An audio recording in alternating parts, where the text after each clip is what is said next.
Salut à tous et bienvenue dans mon garage. Ça y est, c'est reparti, je suis super content. On est sur l'épisode 12 de Restauration 600 DR. 12 comme... j'en sais rien, allez, on va voir après. Allez, générique, c'est parti. Il y en a plein des 12. La 12, ça aurait pu être 12 comme l'immeuble où j'habitais quand j'étais jeune et où la moto était stockée, où habitent encore mes parents. Ça aurait pu être le 12 comme ma clé de 12, qui était toute neuve jusqu'à ce que je commence à restaurer mon moteur. Je l'ai jamais autant utilisé que depuis que j'ai mon moteur. Ça aurait pu être 12 comme des 12 semaines de silence que je vous ai imposé. Je suis désolé. Ça aurait pu être 12 comme les 12 salopards, les 12 mois de l'année, les 12 mois d'existence de la chaîne. Et c'est ça qu'on va fêter. Aujourd'hui, ça fait 12 mois que la chaîne existe. Et franchement, c'est grâce à vous. Moi, j'avais lancé un truc comme ça. Je m'étais dit, tiens, on va voir ce que ça peut donner. Vous avez tous répondu présent. Et ça, c'est super content. Je suis super heureux. Donc, du coup, je vous prie de m'excuser pour l'absence de ces 2 mois. Moi, je me suis pas ennuyé. Hein. C'était l'été. J'ai fait beaucoup de travaux. J'ai fait du parapente. On a adopté un chat. Enfin, c'est plutôt lui qui nous a adopté. Je me suis acheté un nouveau compresseur, ouais, un 100 litres, et ouais, ça va être nickel pour sabler, pour peindre. Je vous rassure, je l'ai pas acheté pour ça au départ, je l'ai acheté parce que je fais aussi beaucoup de travaux. D'ailleurs, j'en profite, allez, je le fais. J'ai une autre chaîne en fait, que j'ai pas mal alimenté cet été justement, parce que j'étais sur les travaux de rénovation dans ma maison. Si ça vous intéresse, je vous mets le lien dans le commentaire. C'est moi, toujours dans la restauration, la rénovation, mais plutôt dans une maison. Après, qu'est-ce que j'ai fait aussi? Je suis allé dans la maison de campagne de mon père et de mes parents en Lozère, et j'ai récupéré ça. Alors, putain, je le pose. Ça pèse un âne mort, je sais pas où mon père avait récupéré ça. Donc quand il m'a dit que ça ne servait pas, moi, j'ai sauté sur l'occasion. Puisque vous voyez ce que c'est, hein, vous avez compris. Et ça, ça me fait, moi, un parfait lève-moto. Ouais, nickel. Parce que j'avais prévu au départ de me le faire, ça sera ça de moins à fabriquer. Toujours est-il que j'ai fait beaucoup de choses, mais le moteur, il est resté au point mort à l'identique. De toute façon, je vous avais dit que je ferai rien sans vous, sans filmer, et c'est le cas, donc je vous ai pas menti. Le moteur, il est toujours pareil, donc la thématique du coup de cet épisode, mais elle n'a pas vraiment, hein, c'est qu'on va continuer, on va tomber le cylindre, on va tomber le piston, et on va aller creuser un petit peu ce qu'il y a dedans, on va voir. Et puis il va falloir commencer à penser à remonter un peu, hein, parce que je voudrais remonter le haut moteur avant de m'attaquer au bas moteur. Voilà, allez, on y va? C'est parti. Voilà, écoute, tu vois, je t'ai pas menti. Mon moteur est à l'état tel qu'il était avant que je fasse les soupapes. Donc là, ce qu'on va faire aujourd'hui, on va tomber le moteur. Du coup, on va tomber la chaîne de distribution complètement. Le moteur. On va tomber le cylindre, la chaîne de distribution. Et on va essayer de voir le piston, comment il se porte. Je t'ai dit, j'en ai jamais vu d'autres, donc je ne saurais pas te dire. Mais je compte sur tes conseils, toujours pareil, pour me dire ce qu'il en est. Allez, on y va. Alors, dépose du cylindre, la culasse étant déposée, finir de retirer les 2 écrous fixant l'embase du cylindre et sortir le cylindre bien verticalement. Ce que je vais faire, moi je vais commencer par enlever le pignon de la chaîne de distribution. En fait, quand on le laisse là, c'est justement pour éviter que la chaîne tombe, quand on ne veut pas enlever le cylindre. Moi je vais l'enlever le cylindre, donc de toute façon on s'en fiche. Donc je le mets de côté. Ouais, je peux la laisser tomber. Voilà. Et on va pouvoir enlever les 2 écrous là, qui tiennent l'embase du cylindre. Bon, de toute façon, je les avais déjà dévissés, hein, si tu te souviens, là, quand j'avais enlevé la culasse. Voilà. Et après, on le sort bien droit. Alors là, comment je vais faire? Parce qu'il faudrait que j'arrive à caler mon moteur. Voilà, parfait. Et là, il faut que j'arrive à le sortir. Ah merde, j'ai là le patin qui me gêne. Bon.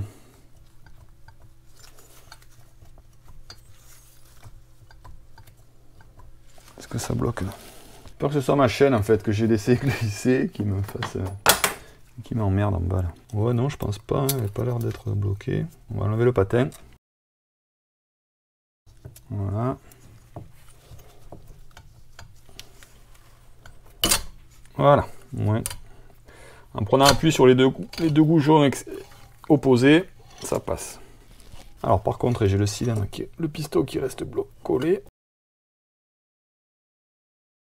Voilà. Ok, donc c'est bon, j'ai enlevé le cylindre. J'adore cette odeur, quoi. C'est fou ça. Et ça me rappelle trop quand j'étais jeune, quand j'étais gamin, sur le cyclo, quoi. C'est la même odeur, c'est un peu d'huile de... Ok, allez, on va essayer de tout faire bouger. Alors les segments, j'en ai acheté des nouveaux. Donc de toute façon, on les changera. Je vais démonter tout ça, de toute façon, je vais tout passer à l'ultrason. Enfin, je vais tout nettoyer, tout rendre nickel. Donc je vais tomber le piston. Alors pour le piston, l'axe de piston peut être monté gras, légèrement serré ou très serré. Alors nous ici, il est monté gras. Montage gras, l'axe coulisse librement dans le piston. Ok, piston est dans le pied de bielle et se retire sans peine. Ok, oui, effectivement, il Bon les gars, c'est bon. Donc il coulisse en effet. Après, je dois enlever des trucs là, mais je sais plus. Circlips d'axe de piston. Là, c'est peut-être calé par des circlips conventionnels ou par des joncs d'arrêt. Moi, je sais qu'il y a des joncs d'arrêt puisqu'ils disent justement qu'il faut en mettre des tout neufs. Voir un peu. Alors, je vais te montrer 30 secondes comment ça se passe là-dedans. Voilà, tu vois, là, on a le cylindre, on a le piston, pardon. Et apparemment, il y aurait des circlips qui tiennent l'axe, qui retiennent l'axe. En fait, l'axe, il est dedans. On le voit, hein, je te le fais tourner par l'autre côté. Il tourne bien. Je sais pas si tu vois bien, mais bon. En tout cas, il tourne, hein, il bouge. Je le fais bouger, là. Voilà, on voit qu'il bouge. Il est libre, hein, c'est ce qu'on appelle un montage gras, en effet. Et il faut que j'arrive à virer... Ah oui, d'accord. Je vois, j'ai vu. Ne jamais mettre l'ouverture d'un jonc d'arrêt dans le dégagement du trou d'axe prévu pour glisser une pince. Ah ouais. Ah oui, d'accord. Ouais, c'est bon, j'ai compris. Là, en fait, c'est un trou qui est prévu pour glisser une pince, pour enlever le goujon. Et d'accord, c'est bon, j'ai compris. Là, il faut que j'arrive à le faire sortir par là. Ce que je vais faire, par contre, j'ai besoin de mes deux mains. Je te repose et puis je te reprends après. On a pince à bec. Faut que je le fasse tourner, en fait, il y a un endroit où il y a un petit bout. J'aime pas frotter mon piston comme ça contre les... J'aime pas bien quand ça frotte comme ça. Ok, donc là, en fait, c'est l'axe, c'est le trou pour choper, pour rentrer une pince. Par contre... c'est chaud, hein. Bon, je vais faire descendre là. Il y a un endroit où, en fait, en effet... Ah oui, non, il s'est tourné. Ok, bah je comprends mieux maintenant pourquoi ils disent d'en mettre des tout neufs, parce que là je pense que je l'ai bien vrillé, mais bon, quoique non, regarde, il est bon, hein, mais bon, il faudra que j'en commande parce que j'en ai pas du coup. Bah, je en commanderai. Donc ça je mets de côté pour l'instant. Est-ce que je peux le sortir du coup de l'autre côté? Non, bah maintenant par contre il faut que j'aille le sortir de l'autre côté. Donc je vais tourner le moteur. Bon là t'es un peu excentré mais je te bouge plus. Voilà, et après normalement je dois pouvoir faire... Non, peut-être au piston. Reste là, toi.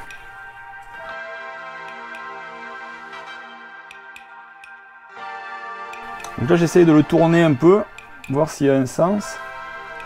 Peut-être une clavette, genre un truc, une gorge ou un truc comme ça pour le passer, mais j'ai pas l'impression. Après, il est peut-être rentré pas serré, mais alors, du coup, je n'ose pas taper parce que normalement, il devrait sortir des deux côtés, quoi. Ouais, on sent bien qu'il y a un truc qui bloque, mais j'arrive pas à savoir ce que c'est. Alors, on va mettre un peu de lumière là-dedans. Alors déjà, je vais retourner le moteur parce que je n'aime pas quand il y a ce sens-là.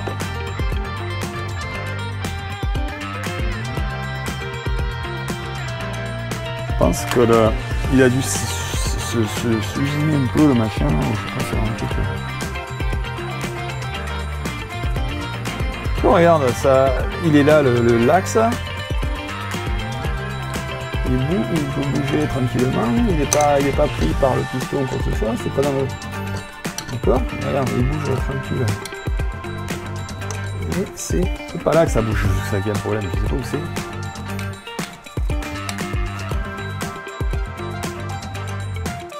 c'est. Et autant d'un côté que de l'autre, hein, ça ne veut pas sortir. C'est pas une position spécifique pour le... C'est vraiment un bruit de quelque chose qui claque en fait. Il y a quelque chose qui claque et qui du coup, j'ai l'impression que... Je sais pas ce que c'est, mais... En tout cas, ça va pas.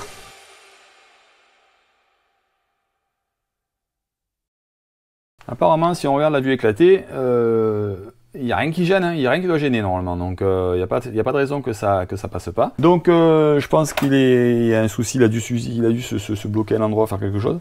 Donc moi, je vais pas taper de toute façon dessus.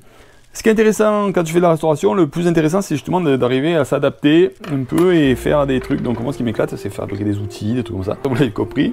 Donc ce que je vais faire, je vais passer une tige filetée en fait dedans parce que je ne veux pas taper. Donc je vais faire quelque chose qui appuie en fait hein, qui appuie dessus. Je vais faire comme je fais des fois pour les roulements avec une tige filetée et serrer au fur et à mesure de manière à ce que voir si ça le ramène ou pas.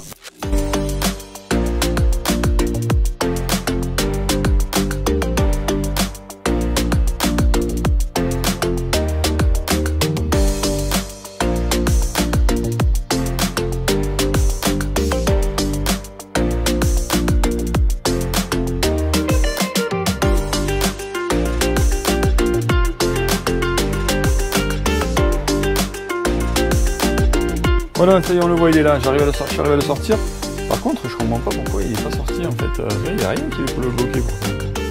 Et je le pousse un peu, mais c'est chaud, hein. Alors là, ce que je vais faire, en fait, je m'étais appuyé. Je pensais qu'il sortirait en m'appuyant juste sur le piston, mais en fait, il sort pas. Donc il faudrait que je puisse le mettre sur une.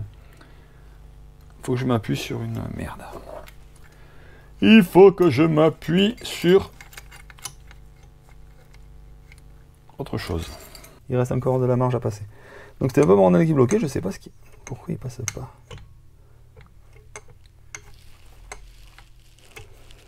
C'est là en fait. Hein. Quand tu vois comment je galère avec un truc tout simple, qu'est-ce que ça va être pour la suite? Là il sort bien de ce côté là, tu vois. Ça y est, j'ai réamanché. Là il sort bien de ce côté, du coup je vais essayer de le faire ressortir de l'autre côté. J'ai l'impression qu'il est bloqué en fait, il s'est bloqué d'un côté. Ah oui non c'est bon, la rondelle, j'avais peur que ce soit la rondelle en fait qui bloque, mais c'est même pas ça.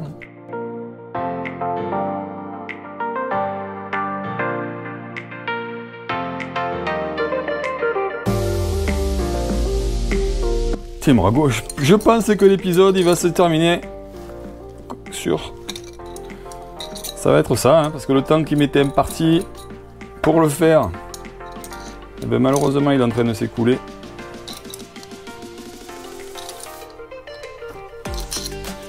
Donc je pense que l'épisode va se limiter à je démonte mon piston et mon cylindre. Voilà, j'ai l'impression que j'ai réussi à le débloquer, à le décoincer, mais... Alors il a bougé un peu.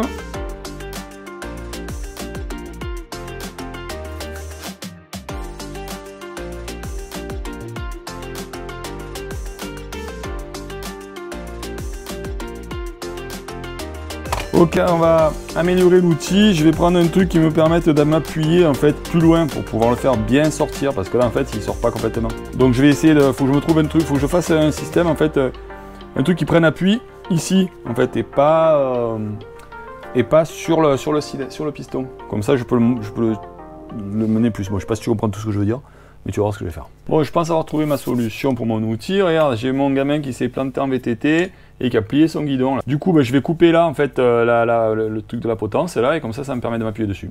Allez, on y va, c'est parti. Bon, par contre, je le fais, je te montre pas comment je fais, hein, c'est bon. Bon, voilà, ça y est, j'ai coupé. Alors, putain, je sais pas quel alliage ils utilisent, hein, mais j'ai voulu le faire à la scie à métaux parce que je voulais pas réveiller le chat, je voulais pas utiliser la meuleuse. J'ai le chat qui dort dans le garage, ça commence bien. Du coup, je l'ai fait à la scie, mais c'était long. Bon, alors, maintenant, du coup, alors ma tige filetée, elle va pas plus être assez longue, je pense, donc il faut que je m'en prenne une autre.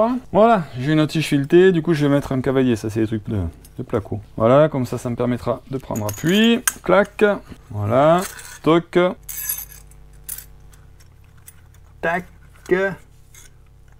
Gardons. Nickel. Voilà, je vais prendre deux vis, un écrou contre écrou. La tige filetée elle est immense, je sais, mais bon, j'ai pas mis de la couper parce que je peux me servir. Le carton, pas trop abîmer mon piston. Parfait, j'ai mon axe qui arrive.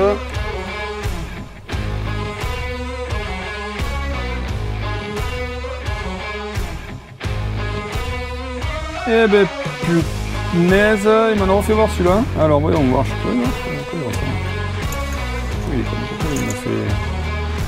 Pourquoi il a résisté comme ça? Qu'est-ce qu'il a? Il a rien, non, mais je pense que c'est... Je sais pas. Il est nickel, hein. Ah, on a de la visite. Oh punaise, ça y est, ça commence. Hop, hop, hop, hop, hop. Attends, chat. Je peux pas te prendre, j'ai même plein de graisse. Non, non, non, il va me mettre le wire. Arrête, file, où tu vas? Allez. Voilà, donc là on a l'axe de piston et on va pouvoir sortir le piston. Le voilà. Bien cramé quand même dessous, hein. Alors ça c'est normal, c'est l'huile. Par contre, le piston, il a une sale rayure ici, mais bon, je vais pas le changer pour autant pour l'instant. On va voir, une belle rayure là. Je sais pas ce que vous en pensez, vous me direz dans les commentaires. Mais pour l'instant, moi je vais pas le changer. Un gros nettoyage, mon cylindre du coup. Ok, et alors dedans comment ça se présente? Donc là on a la bielle, en bas les masses et tout ça de l'embiellage. Bon, de toute façon, en fait je peux pas démonter, c'est ça. Ok, bon ben vous savez quoi, je pense que pour aujourd'hui... Allez, hop, on fait un peu de vide. Pour aujourd'hui, ce qu'on va faire, de toute façon, on va nettoyer le piston, on va nettoyer le cylindre correctement, et puis ça ira bien pour cette fois, parce que là pour la reprise, c'est un peu chaud quand même. Allez, on va ranger tout ce bazar là, parce que c'est un peu on va ranger faire le nettoyage de la table d'opération, on va voir ce qu'on nettoie et ce qu'on laisse pour la prochaine fois. Je pense savoir ce que je vais laisser pour la prochaine fois, c'est tout le moteur là. Allez, on range tout. Je sais pas si je le passe avant de le passer aux ultrasons, je vais déjà le nettoyer ici, le brosser.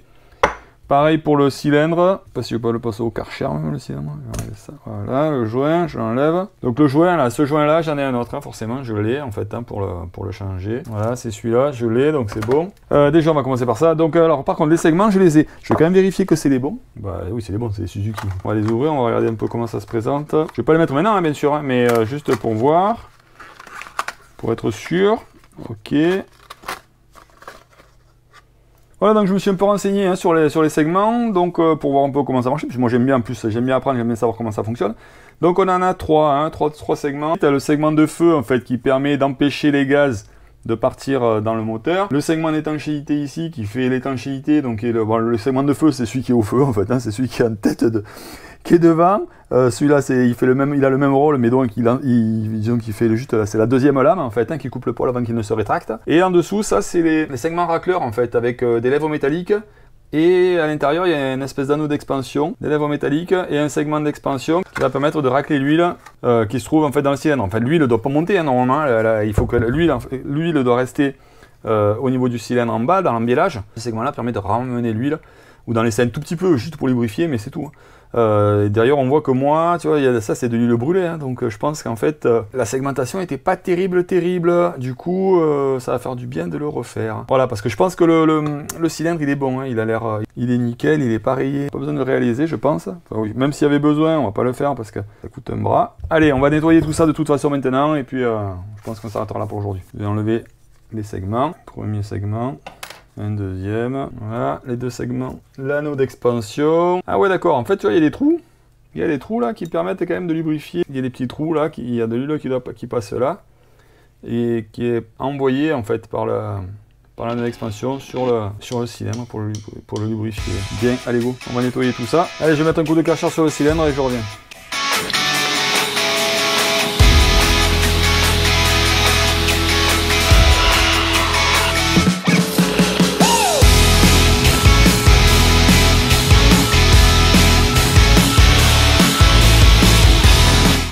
Passer un petit coup de Karcher, ça permet d'enlever le plus gros de la graisse en fait, hein, des merdes, des poussières, comme ça évitera d'en mettre trop dans le bac à ultrasons, parce que maintenant c'est ce qu'on va faire, on le passe au bac, le cylindre et le piston, et puis on va mettre le pignon. Allez, c'est parti.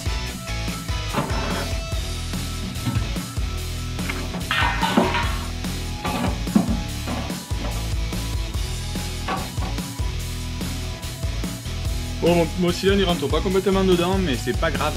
Ça va nettoyer au moins le bord, et puis après peut-être que je le retournerai, on verra comment je vais procéder. Allez, par contre, je mets de l'eau chaude dedans, hein, bien entendu.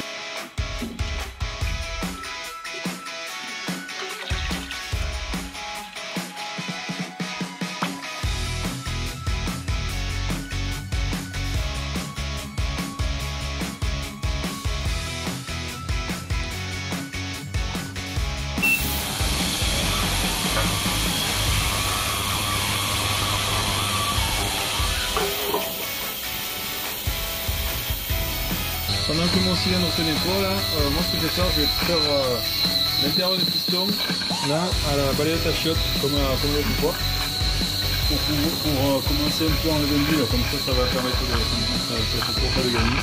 Donc là j'ai mis du bout de carotte à l'intérieur.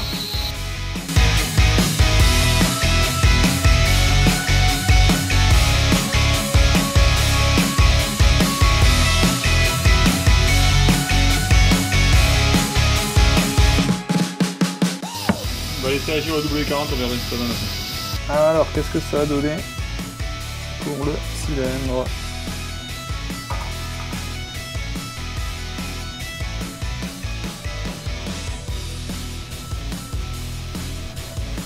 Ouais, c'est pas mal. Hein. C'est pas mal, sachant que de toute façon, bah, il est noir. Que de toute façon, on ne saura jamais si c'est bon ou pas. Je vais le laisser sécher tranquillement. Ouais, l'avantage c'est que ça dégraisse quand même, c'est ça qui est bien, ça enlève au moins toute la graisse, mine de rien, c'est pas mal. Là, il va falloir quand même que je brosse, que je frotte.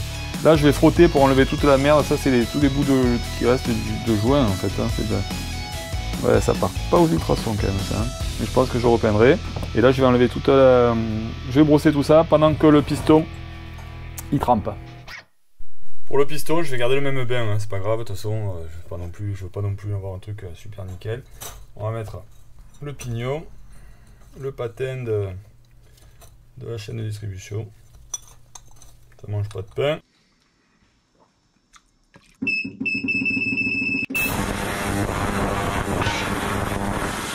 Pendant que le piston se nettoie à l'ultrason, moi je vais nettoyer à l'intérieur. Donc ce que j'ai fait, j'ai meulé en fait la brosse à dents pour pouvoir passer entre les ailettes parce qu'en fait ça laisse plein de poussière. En fait, je sais pas, c'est le même problème. Mettre un peu de WD-40 pour comme ça permettra en plus de graisser.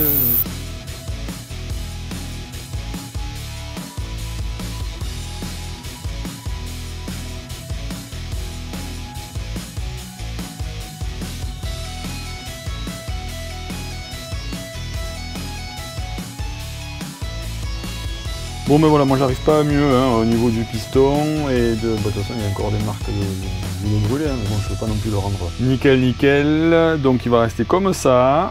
Et le cylindre, alors pour le cylindre, dedans ça va, c'est parfait. Les bords aussi c'est bon, hein, j'ai bien enlevé toutes les marques de tous les joints. Le souci c'est que j'ai l'extérieur, il est un peu crade en fait. Alors je sais pas, j'essaierai peut-être de le nettoyer au liquide vaisselle ou quoi, je verrai.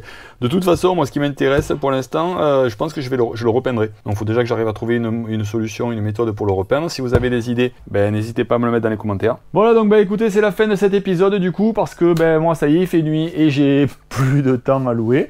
Donc voilà, mais bon, je voulais déjà démonter le piston et le cylindre, c'est fait, c'est bon, ça marche. On verra pour le nettoyage du cylindre à l'extérieur, en fait, quand je voudrais je pense que je le repeindrai de toute façon, il faut que je vois quand même que je le repeigne. Si vous avez des idées, hein, si vous avez des astuces, etc., mettez-le moi en commentaire, n'hésitez pas surtout, parce que ça, j'ai jamais, pour le coup, vraiment jamais fait. Donc je sais pas quel type de peinture il faut que je prenne, etc. etc. Et pour que ça s'écaille au premier démarrage, c'est pas la peine, hein. Donc je voudrais quand même avoir une bonne peinture. Mon piston, bah écoutez, ça va pas trop mal. On verra ce qui devient avec les nouveaux segments, on verra ce que ça donne au niveau de la compression. Si ça va vraiment pas, bon, on verra s'il faut changer le piston et faire réaliser le cylindre. Mais bon, honnêtement, j'ai pas trop envie. Là-dessus, bah, si ça t'a plu, hein, t'hésites toujours pas, pareil, hein, tu mets des commentaires, tu mets des pouces, tu t'abonnes, etc., etc. D'ici le prochain épisode, qui sera pas dans 2 mois, je te promets, porte-toi bien, amuse-toi, fais-toi plaisir et prends soin de toi. Allez, ciao!